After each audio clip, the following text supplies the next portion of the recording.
Hello and welcome to the first episode of Season 2 of the Work Well podcast.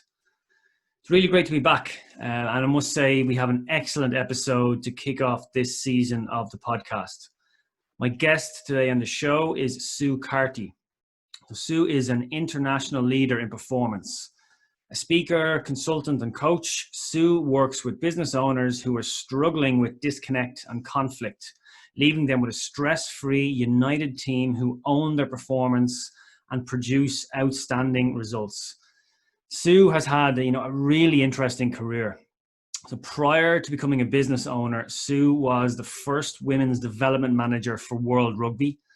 In that role, she led the growth of the women's game globally from 4% of the population to 25%. And we touch a bit on that during the episode. In 2018, she became the first Irish female appointed to the World Rugby Council, a huge honour. So given Su's background, we do speak about rugby a little bit. And at the time of the recording, it was a little unclear when we would see rugby again. So it's really great to see, at the time this recording is going out, that competitive rugby is back on our screens. So it's not all about rugby though, far from it. Su began her career as a psychiatric nurse and specialised in child and adolescent mental health. She holds a master's degree in cognitive behavioural therapy. Now, if you enjoyed this conversation, then please share it with someone else that will benefit from it. You can go to workwellpodcast.com to find all the links. This really was one of my favorite conversations to date, and I know you're going to enjoy it just as much as I did. So let's get straight into my conversation with Su Carty. Su, hello and welcome to the Work Well podcast. Hi, Brian. Thanks for having me. Great to be here with you. Great to have you. Great to have you here. How are you? Yeah, really good. Thanks. Really good. Yeah, it's been an unusual and busy couple of months, but really good, to be honest. Yeah, I've adjusted pretty well, and I suppose one of the big things for me, I've really enjoyed supporting others adjust and work through this period, and that's really what's kept me busy. So great. Thanks. Fantastic. And tell us, for those that don't know you, tell us a little bit about yourself, what you do, and maybe how has the pandemic impacted what you do?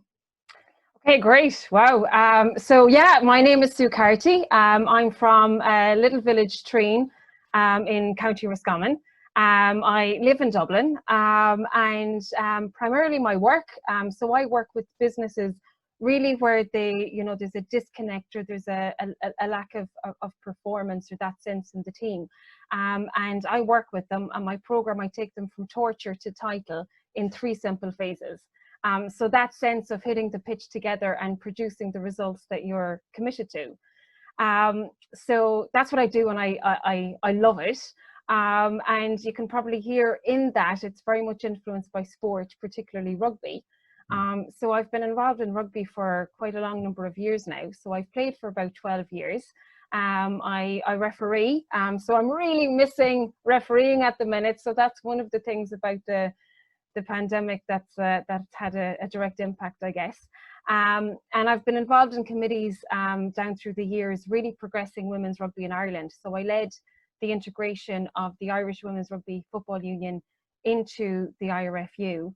And from that, I was appointed the Women's Development Manager with World Rugby. So I did that for 7 years and led the development of the women's game globally, where it was at 4% of the global playing population, through to 25%, where we got it to when I left them. And from there, yeah, I set up my business and really brought so many lessons from the world of rugby on and off the pitch into business, which really excites me. And my whole career actually started as a psychiatric nurse. So I qualified as a psychiatric nurse. I specialised in child and adolescent mental health. And my master's is in cognitive behavioural therapy. So that's my whole journey in a nutshell. But when you ask about the impact of this period and the pandemic, so I've been busy away with my business and supporting my clients, which has been fantastic, and it's been great to really be able to bring that support and make that difference. And also I re-registered as a nurse, so I've been spending part of my week working shifts in Vincent's Hospital, where they have patients who also need psychiatric care and psychiatric support during this time. So it's been a pretty busy few months, but quite insightful. Fantastic. Amazing journey there, amazing story. And so we'll definitely have to come back to the rugby piece, but kind of touching on that, so you answered Ireland's call. You re-registered as a nurse, and you've gone back to St. Vincent's, I think it is. Tell us about that. What was that experience like? I think you're still there at the moment. Yeah, so it's funny actually, because my first thought with Ireland's call was, oh, they need somebody else. It's not me. It's not psychiatric nurses, was my first thought, which is a very familiar thought for me, you know, and it's come up for me at different stages in my journey, going, oh, it's not me, it's someone else they need. Then you realize, hold on here a second, I have something to offer here. So I answered the call. I re-registered. And what I've been doing is basically, I've been located in St. Vincent's. I've been doing 4 12-hour shifts a week. Up to last week, it's 3 shifts a week now. You know, at the moment. And what's it like? Honestly, I've really enjoyed it, Brian. It's like, I'm really lucky in that I moved away from, you know, from working in psychiatry, not because I didn't like it, but, you know, as I was involved in rugby, an opportunity opened up that I really couldn't say no to. And I suppose this has been a pretty amazing opportunity to get reconnected, to work back where I started. And I've realized how much I loved it. I'm really enjoying it now. And I'm really connected with how much I want to make a difference in that whole area for people. So while, you know, a lot of people, like, the people have been so great. I've gotten so many messages of you're amazing and you're great and all of that, which is lovely. But actually for me, it's probably the most fulfilling and rewarding thing I've done in quite a long time. So whatever I'm giving, I'm getting so much more back. That's great. Yeah, I was going to say that. I imagine it's so rewarding to be able to do that, to go back to where you first, kind of your first love, if you like, and to go back and to be able to really give back at a time of need as well. That must be so rewarding to be able to do that. Yeah, no, it really is. And it's like reconnecting with and I think actually that's been a big part of this period. Like, we would never want a pandemic in the world. Like, you know, I'm very clear about that. But there are some things that are coming from this whole period that I think people are getting really connected with. Well, what's actually important to us? What's actually important to me? Where do I want to make a difference? And I think a lot of the running around and a lot of the busyness that we were all caught up in, and I fully put myself in that too, that we were all caught up in, a lot of that isn't that important, really, when we think about it and look at it. So this experience for me has certainly highlighted that for me. And, you know, I've already developed another part of my program where it's tortured to title specifically for mental health within the workplace.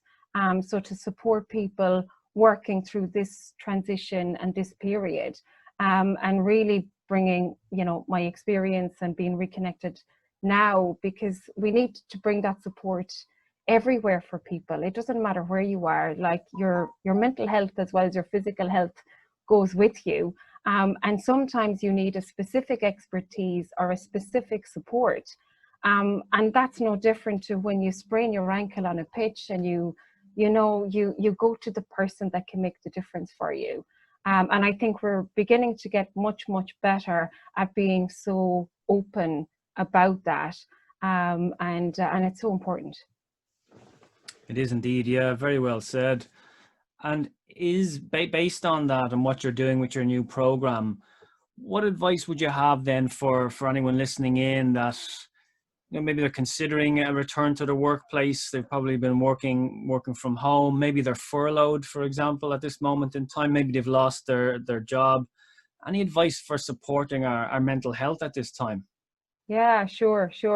I think the first thing is like just acknowledge that you're doing great. Like, I don't care what you're dealing with right now, and whether you think you're doing the worst job in the world and you're not coping at all, because I'm sure some people are in that space, and others are right through to, geez, I'm surprised with myself. I'm actually doing really well here. Like, wherever you are across that whole spectrum, like, just consider that you are doing great. Like, you couldn't be prepared for this period. None of us were. Like, we've never had this in our lifetime. And it's like, just, having a look now and going, right, okay, so what next? I think that's the first thing. And allow yourself to breathe. Just allow yourself to breathe, and that's it. And I suppose there's a couple of levels of advice I'd bring to it. Like, for those in companies or in organizations where you have a leadership or management role, to others, the first place to look is yourself. So, how are you doing? Where are your anxieties? Where are your stresses? Where are you concerned? And just have a look for yourself and get yourself looked after. Now, I highlight that because if you're in a position where others report to you, and you manage others, you need a space that they can come to you with whatever they're dealing with, and that you have that space that they can come to you. So for me, it starts at that level, that you're looked after at the top, if you like, for want of a better way of putting it. So that if, then if you're reporting to somebody, you're the one who's working away and you're reporting to your manager, your leader, or whatever. Like, my big invitation there is be straight. Be straight about what you're dealing with, because it's so much easier to deal with than trying to pretend everything's okay when actually, you're at home. Maybe you're dealing with kids, maybe you're dealing with 100 other things. We all have lots going on. So, when you bring whatever you're dealing with, you're straight about it. You don't have a whole other stress in the background. When you're pretending to be on top of it when you're not, you're actually putting a bigger weight on your shoulders in the first place. So free yourself of that and actually look at what you're dealing with. Be straight about it. Ask for support, and then allow yourself be supported. Because we all need it at times. I know here, like for myself, I mean, I share a house here with my two housemates. And at the start, I was like, no, I'm fine. And actually just allowing them to support me. Like, there was a couple of evenings, dinner was ready when I came home. It's just like, oh my God, like, little things can make a big difference. So allow that support, ask for that help. And give yourself the space to breathe. And one last thing I would say within that, there's so much I could say, but I don't want to overload people. There's so much advice out there. So pick the bits that are good for you. But give yourself a couple of moments each day where you're kind to yourself. Whether that's sitting down with a cup of tea or it's just going for a stroll and you go, do you know what? Like, I survived today, or I did all right today. Give yourself that few moments in the day where you're kind to yourself. I think it's so important. Yeah, great. So, be open, be honest, be straight with yourself and with others as well, and ask for support, as you said. And we're seeing some great examples of that at the moment, aren't we? I think maybe is it leaders within companies, within organizations, being a little bit more vulnerable than they might appear, maybe when they're in the office, when they're kind of almost, untouchable, whereas now we're kind of being welcomed into their homes. We're seeing the kids and the dogs and everything else. So, they're being a little bit more open and honest and vulnerable as well. And I think it's leading to a lot more, I don't know, kind of empathy and teamwork and kind of social inclusion as well. Yeah, entirely, Brian. It's so true. It's like that message of not everything has to be perfect. Yeah. You know, like the kid might run into you and cry while you're in the middle of a meeting, and that's not a disaster anymore. That's just life. And we're all dealing with that. And it's like bringing that compassion to each other and to what we're dealing with. And then underneath that, it's that level of trust. Like it's trusting that we're all doing our best, and that we're bringing an honest effort, and then we can support that, and that makes a huge difference. That opens up so much, and you're right. Underneath it, it's that willingness to be vulnerable. Just brings out the human in all of us, and surprise, surprise, like all of our performances can move forward inside that. Yeah, absolutely. And building on that, then, so we kind of spoke about the individuals there. What can organizations do to support their people at this time right now, and also as we transition into a return to physical workplaces? Any thoughts on that? Yeah, there's probably a couple of things. I mean, there's lots of things we spoke about there that's, informal. And I think, within that, like during that remote working space, like you want to have, scheduled times where you're linking in with people more so than you would do when you're physically in the office. Like you're not going to bump into each other and all of that. So you want to schedule those times. And it's really important that they're created as supportive and to check in as opposed to checking on, so it doesn't become like micromanaging or anything like that, but it's really putting things in place that keeps that connection. And I think as we're moving into this transition, it's really actually acknowledging that for a lot of people moving out of the lockdown period, which we're all referring to it as, is actually more challenging than adapting into it. So I think, to be mindful to bring some compassion and some patience around that, because sometimes there's an expectation of, great, we can get on with it now, when actually the human experience doesn't match that. So for this period, I would flag that. And then within work organizations, it's really great to talk about all of these informal things that we've just spoken about. But then it's also looking at, well, what's the long-term strategy and plan to support your workforce, so that, being happy at work produces performance. Like, they're the basics. We know that it enhances performance, and that they're well and looked after.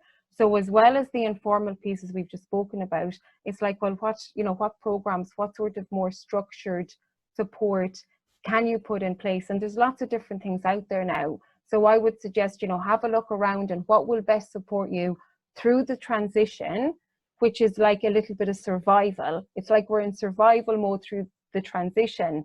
And then we want to switch on into, World Cup performance level. Then when we're through the transition, we want to get right up there and start, if you like, the equivalent to winning our World Cups then. So it's having a look to go, what sort of a structure can best support us to get us through that. And that's what I would be, encouraging organizations to look at from now.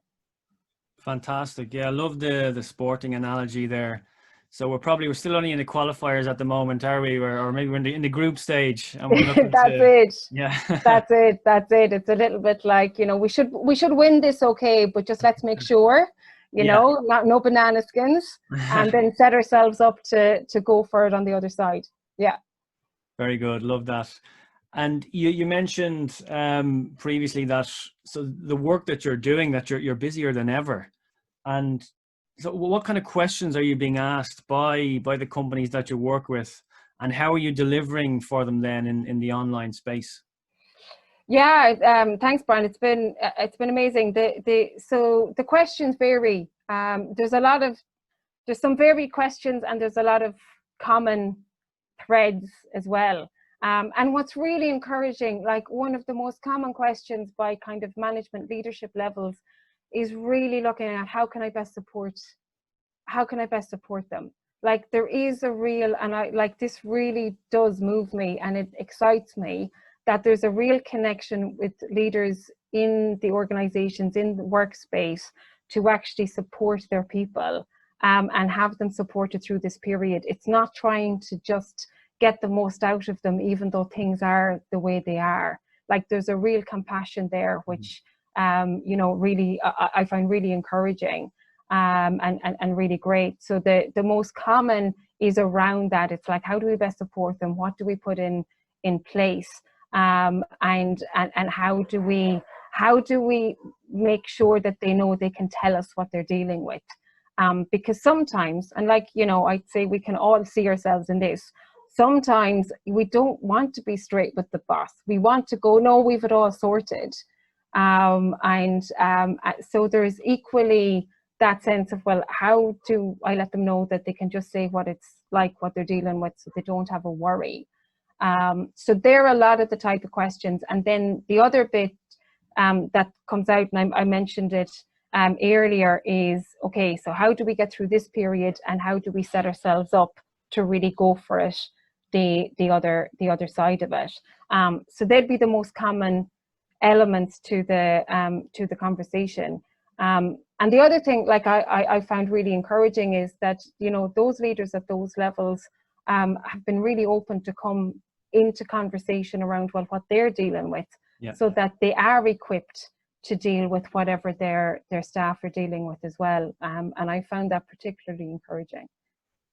Excellent. Yeah, I think it has been a great leveler, hasn't it, to hear that, you know, your boss or your boss's boss, the senior manager within the organization, is actually facing a lot of the same challenges that you are, you know, in the working from home or whatever those challenges may be. So that it's a great leveler. Yeah, totally. And then what I say to everybody, you want to bring fun and silliness in there. Yeah. You know, like really, like what we're up to, you know, might be serious stuff and all of that. But there has to be like that fun element, that little bit of silliness, because, you know, there's a kid in all of us. And when that kid is happy, you know, everything moves forward much easier. Absolutely. Yeah, I'm seeing plenty of virtual coffees, virtual cafes, virtual pub quizzes, virtual bingos, this kind of stuff. So there certainly seems to be a bit of fun being brought in, all right, which is important. Absolutely. Nice, easy question for you here now. So, you know, what will the future of work look like? What will, you know, the workplaces of the future? Well, I don't think we'll ever go back to the way it was. So will it be some kind of a hybrid mix of remote and kind of in person? What are your thoughts? You know, it's funny. Philip Brown, the CEO of Irish Rugby, said recently, you know, don't miss the opportunity in a mighty good crisis. And I think the same can be said about the workplace here. Like, in many ways, do we want to go back to what it was? Like, do we want to spend the time we spend traveling around the place, chasing our tails, you know, where really now the balls are in the air, if you like we don't have to. Like, we can work really effective remotely for some of the time. And we can really come together when there's real value in coming together, and obviously when it's safe to do so, but there's real value in coming together. And I think that workplaces now can really create it powerfully, and like getting the input from your staff. Well, you know, some people work brilliantly remotely, and it's important to acknowledge that some people not so much. Like, there's some people where this period has really been tough on them, because sitting on their own in the in the corner of their bedroom or wherever they might be to do the best they can just doesn't suit them. So I'd be very mindful of that as well. So I see it like balls are in the air, and organizations can look for themselves amazing conversations with their staff and really create the optimum way of working for all of them, where they can pick it out and put it together newly and freshly. And I would really say you don't want to miss this opportunity. and just fall back into work as usual just because everything has opened up. Yeah, very good. Yeah, because the actual, it depends on the person, you know, the work involved, and then the work environment as well that that person has access to at home, doesn't it? So there's a lot of considerations there, and it is actually going to be different for everybody. Some people will be really looking forward to getting back into the office, others not so much. Yeah, absolutely. And it's been a very interesting learning for myself in this period. Like, I've really been energized in being out and in the hospital. And look, they're 12-hour shifts, and it's fitting in 3 or 4 of those a week, and then the business the rest of the week. And I'd gone ages without realizing I hadn't taken a day off. And my sister flagged it with me, but I wasn't tired because I was moving from this to that. Then I was like, oh, you're right, I'll take this weekend off, like not run to the, you know, before you crash, look after yourself. And that was certainly a lesson for me. But the mix of the two has really energized me and excites me. So I've discovered, you know, what, you know, on another level, what really works for me. So it's allowing yourself to learn and to take on what's really worked and not worked for you during this period. And the biggest thing with that is, please do not compare yourself with anyone else. Comparing honestly kills life. So whatever way you found really has worked for you, and whatever way you found doesn't work for you, that's perfect. Just take the learning, don't compare, rock on with the learning, and that's what will make a big difference for you.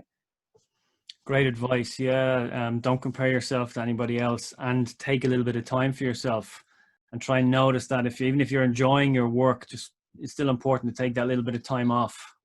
Absolutely. Absolutely. Yeah. And, you know, sometimes your sister gives you good advice if you're listening to.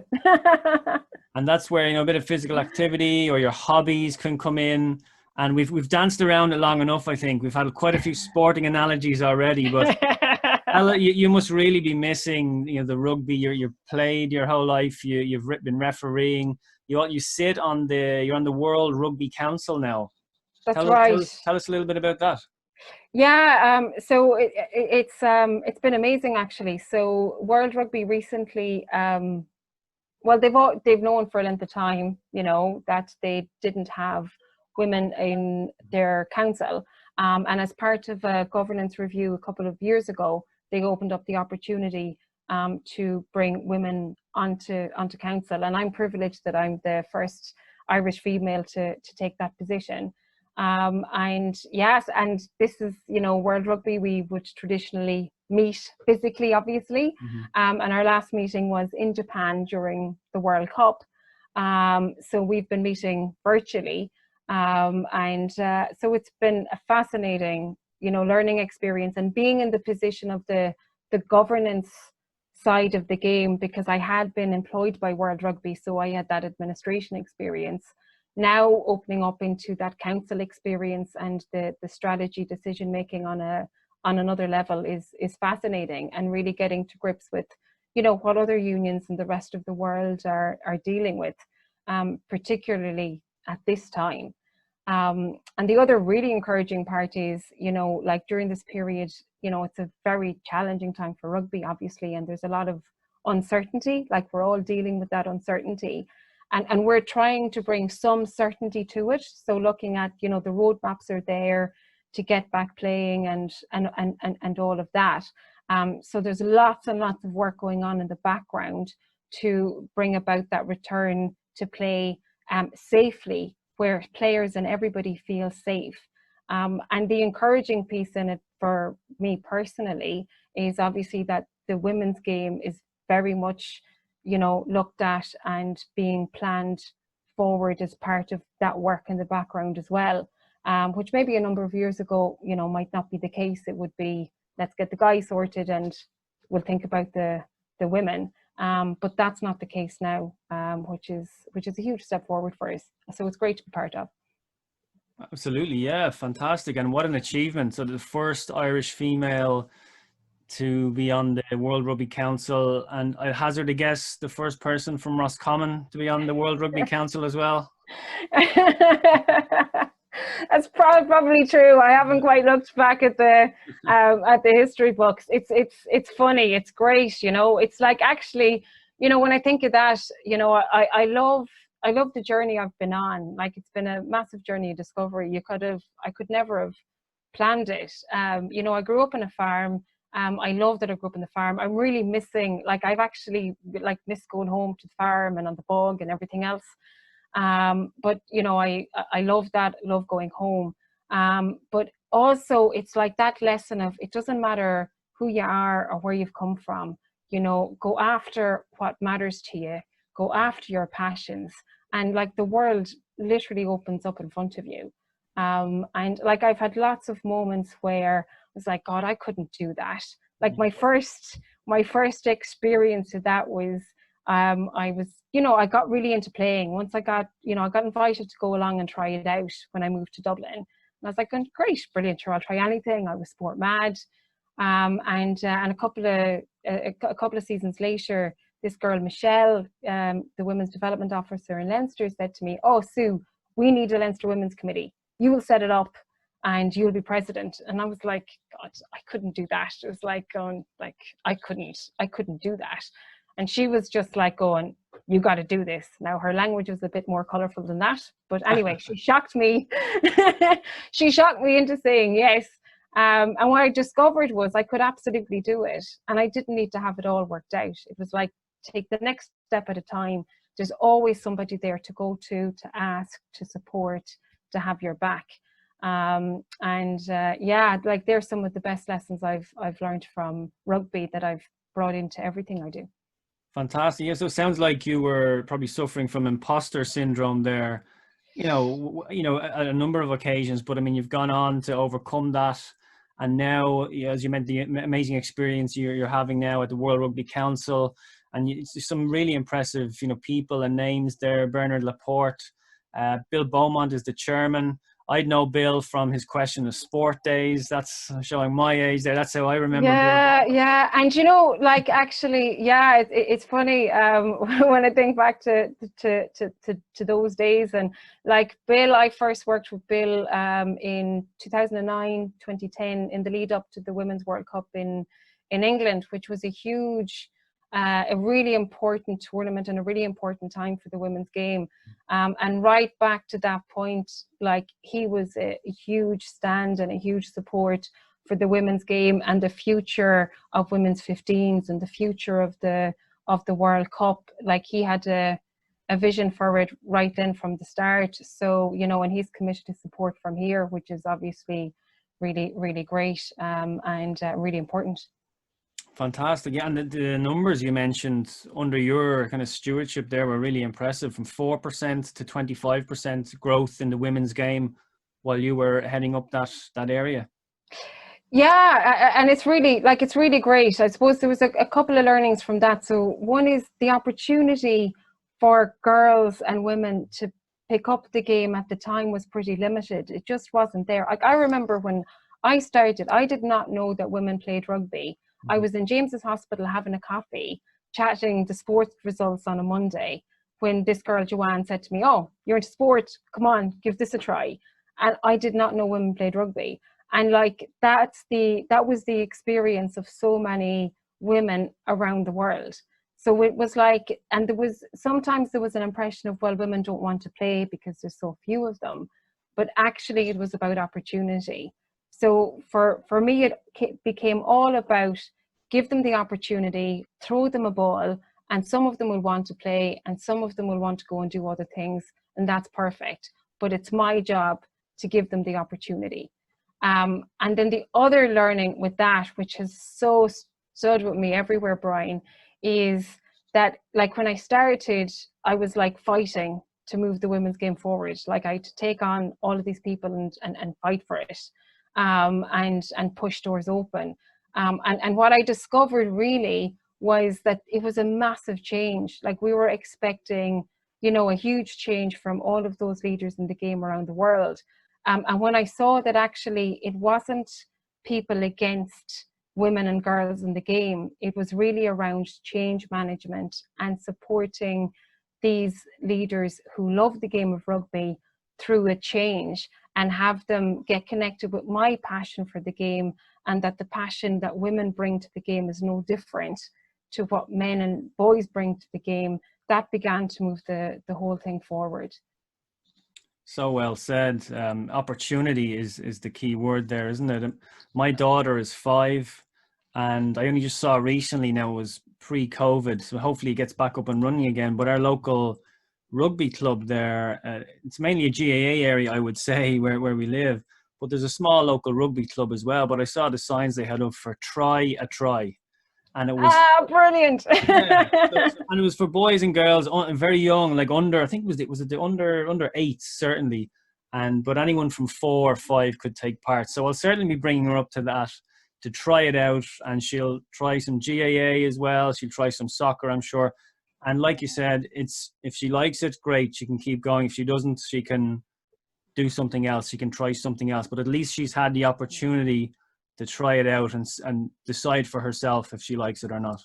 Yeah, entirely. And look, you learn something from the experience, whether you roll with it or not from there. Is absolutely fine. But it's all around the experience and giving it a go. Yeah, absolutely. One last rugby question then. Where next for rugby? How will rugby get through this? Will we ever see a scrum again? Oh, listen, don't worry, of course we will. Don't, there's been a pandemic, but let's not get too carried away. Yeah, no, absolutely. It is definitely more challenging for those sports that's contact based. Definitely it's more challenging for those sports, and that's rugby. And we've some fantastic people doing fantastic work. We've Aina Falvey in World Rugby, we've Rod McLaughlin and a lot of the guys, along with all of the participation and development guys within Irish Rugby that have been doing a huge amount of work in this whole area behind the scenes. And obviously safety first, player welfare first. Like, players have got to be confident that they're looked after and that it's safe. But all of that work is going on. We now have a roadmap to lead us through to restarting and moving the game forward. And as things open up and we learn to move forward with the virus and it stays contained, we get on with the game. And we just have to be a bit like on the pitch, adapt and be agile. It's a little bit like that off the pitch as well, and it's a little bit of learning as we go and adapting, and obviously keeping that player safety and welfare first and foremost in the center. But yeah, we'll move forward. Look at it, there's no question it's taken a hit and it's had an impact. But look, where hasn't this virus had that? And I think rugby is great to just, I think we've great people involved to adapt and lead the way forward, and that's what's happening. So don't fret, Brian. We will absolutely have a scrum again, hopefully before too long. But obviously competitions and timings of matches, including Women's World Cup and Women's World Cup qualification. So all of those plannings and conversations are going on in the background, and as and when we've some, I suppose, firm dates and plans where we can really announce those, all of those will be announced as we go. Fantastic. Well, I certainly look forward to seeing those dates and to seeing some live rugby again when it's, of course, when it's safe to do so, as you say. Absolutely. So really I look forward to whistling it as well, Brian. It's been one of my big misses. Yeah, I can imagine. Yeah, walking the dogs only fits a certain you can blow the whistle there as well. Gap. Yeah, they'd love that. One last question then. Just looking at this in general, like what will we learn from all of this? What will we be able to take with us and implement? I suppose my biggest hope from all of this is actually we take what's most important with us. That actually we've learned what's really important to us, like, what we really value, like, each other, our families, spending time with them, like what really matters. That we look after nature around us, like we could see where when nature around us is given some time, it flourishes. I think people noticed birds singing where they didn't realize there were birds. Like the little things, what's really important in life, I think people are a lot more connected and present to that now. And my hope would be, look, we're going to get busy, and it's not like we're going to be sitting around listening to the birds all the time. Like, I get that too, right? But that we do spend that time just noticing that we've learned what's important to us, and that we don't move too far away from that again. And that would be my biggest hope. And then as we move forward, I think that we get that we don't have to have everything a certain way. We don't have to go back to business as usual. We don't have to go back to what was normal. We can now bring, well, what's really important to us, what matters to us, and then what's the job we're committed to doing, because we don't want to drop that commitment either. And then how do we bring that together and work together to make it better for everyone? And that's what I hope we go away with from all of this. Lovely way to leave it there, Sue. Thank you. So yeah, take with us what's most important. That's the number one lesson learned. Sue, where can people go to find out more about you and what you do?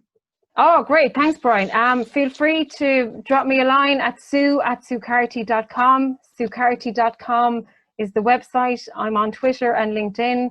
It's Carty Sue. So Sue without an E, Carty without a H, and you'll find me pretty easily. And yeah, I look forward to hearing from anyone I can make a difference for. Fabulous. Brilliant. Sue, thanks so much for your time and for sharing so much with us on the Work Well podcast. Pleasure. Absolute pleasure, Brian. Thanks yourself. Thanks, Sue. Take care. See you soon. Bye.